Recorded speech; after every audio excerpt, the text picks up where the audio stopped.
جی تو یہ میرا وطن، یہ محمود درویش کی نظم جس کا ترجمہ کیا ہے منو بھائی نے، میرا وطن۔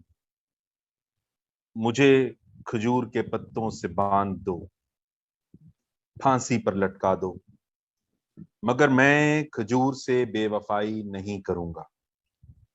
یہ میرا وطن ہے ازل سے، اداسی اور خوشی دونوں حالتوں۔ میں اونٹنی کا دودھ دوہتا رہا ہوں۔ میرا وطن داستانوں کا مجموعہ نہیں ہے، یادوں کا گلدستہ نہیں ہے، پہلی کے چاند کا کھیت بھی نہیں ہے۔ میرا وطن کوئی افسانہ یا ترانہ نہیں ہے، یاسمین کی جھاڑی کی خوشبو پر پڑنے والی روشنی بھی نہیں۔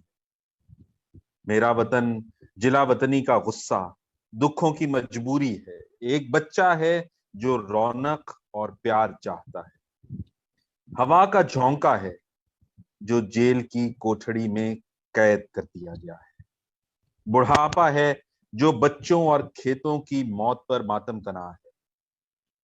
میرا وطن ہڈیوں کی جلد ہے اور میرا دل اس کے گھاس پر شہد کی مکھی کی طرح اڑ رہا ہے۔